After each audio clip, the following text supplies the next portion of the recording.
तो आज मैं आपको एक अनोखी रहस्यमय कहानी सुनाऊंगी। अगर आप चैनल पर नए हैं तो अभी सब्सक्राइब कर ले, क्योंकि यह मेरा दूसरा नया चैनल है।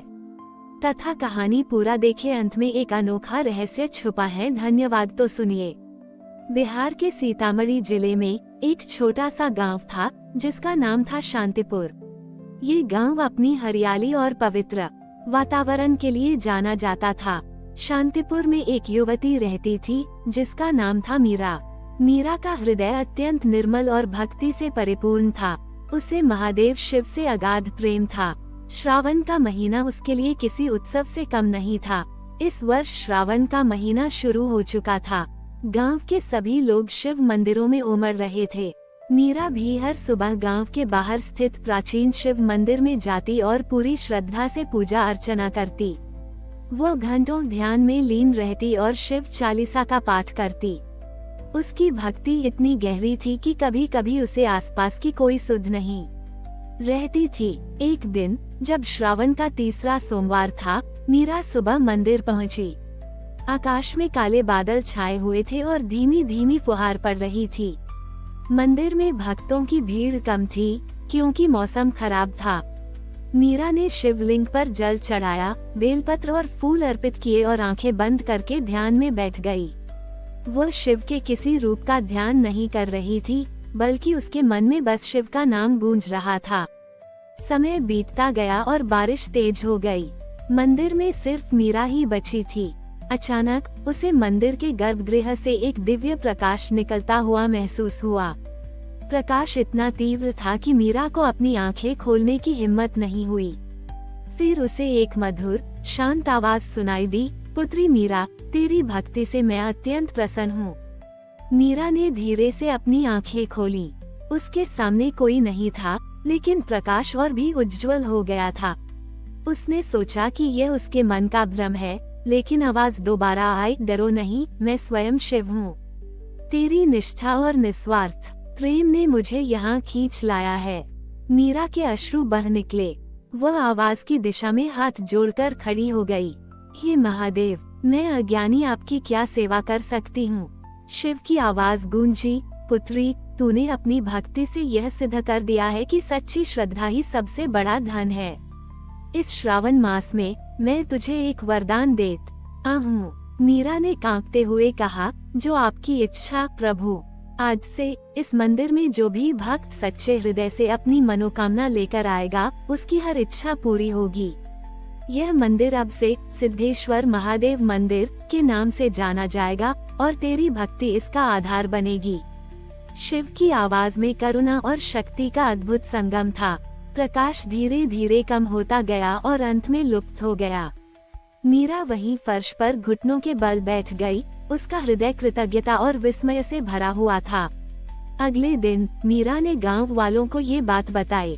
पहले तो किसी को यकीन नहीं हुआ, लेकिन जब कुछ भक्तों की मनोकामनाएं पूरी होने लगी, तो सिद्धेश्वर महादेव मंदिर की ख्यात छोटी ही दूर दूर तक फैल गई।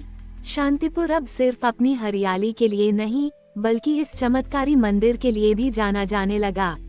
मीरा ने अपना पूरा जीवन शिव की सेवा और मंदिर की देखभाल में समर्पित कर दिया। हर श्रावण में वो उस दिव्य अनुभव को याद करती और शिव के प्रति अपनी भक्ति को और भी दृढ़ करती। शांतिपुर में आज भी सिद्धेश्वर महादेव मंदिर भक्तों की आस्था का केंद्र है और मीरा की भक्ति की कहानी पीढ़ी दर पीढ़ी सुनाई जाती है, जो हमें ये सिखाती है कि सच्ची श्रद्धा और प्रेम से कुछ भी असंभव नहीं। आशा है आपको यह नई कहानी पसंद आई होगी। सिद्धेश्वर महादेव मंदिर की महिमा दिनों दिन बढ़ती जा रही थी। मीरा, जो अब गांव में भोले की बेटी के नाम से जानी जाती थी, हर सुबह मंदिर आती, साफ सफाई करती और भक्तों की सेवा में अपना जीवन समर्पित कर देती। उसकी उपस्थिति मात्र से मंदिर में एक सकारात्मक ऊर्जा फैल जाती थी। लोग दूर दूर से अपनी मन्नतें लेकर आते और मीरा के दर्शन को भी पवित्र मानते। एक श्रावण का महीना फिर आया और इस बार सूखा पड़ गया था। शांतिपुर और आसपास के गांव जल संकट से जूझ रहे थे। नदियां सूखने लगी थीं, खेत बंजर हो रहे थे और पशु पक्षी पानी के लिए तरस रहे थे। गांव वाले उदास और निराश थे। वे रोज मंदिर आते, महादेव से वर्षा के लिए प्रार्थना करते, लेकिन इंद्रदेव रूठे हुए थे। मीरा ने लोगों की पीड़ा देखी और उसका हृदय व्यथित हो उठा। उसे याद आया शिव का वरदान, इस मंदिर में जो भी भक्त सच्चे हृदय से अपनी मनोकामना लेकर आएगा, उसकी हर इच्छा पूरी होगी। उसने सोचा, क्या महादेव वर्षा जैसी बड़ी समस्या का समाधान नहीं कर सकते? श्रावण के चौथे सोमवार को मीरा ने एक विशेष प्रार्थना का संकल्प लिया। उसने मंदिर में अखंड दीपक जलाया और बिना अन्न जल के उपवास शुरू कर दिया। वो लगातार शिव मंत्रों का जाप कर रही थी और उसकी आंखों से अश्रु बह रहे थे। गांव वाले भी मंदिर में जमा हो गए थे। मीरा की भक्ति देखकर उन्हें भी थोड़ी उम्मीद बंधी थी। दिन ढलने लगा और आसमान पर कोई बादल नहीं था। गांव वाले निराश होने लगे, लेकिन मीरा अटल थी। रात गहराने लगी और मीरा की देह थक चुकी थी, पर उसका मन दृढ़ था। तभी आधी रात के आसपास अचानक दूर से बादलों की गड़गड़ाहट सुनाई दी। पहले धीमी, फिर तेज। गांव वालों की आंखें चमक उठीं। कुछ ही पलों में तेज हवा चलने लगी और बिजली कड़कने लगी। फिर शुरू हुई मूसलाधार वर्षा। इतनी तेज बारिश की मानो आकाश फट गया हो। पूरा गांव खुशी से झूम उठा। बच्चे बाहर निकल आए और बारिश में नाचने लगे। मीरा ने अपनी आंखें खोली।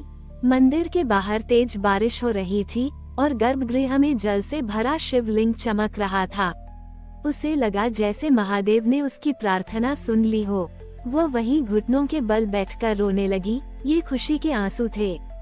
उस रात की बारिश ने न केवल सूखा खत्म किया, बल्कि गांव वालों के दिलों में भी नई आशा भर दी।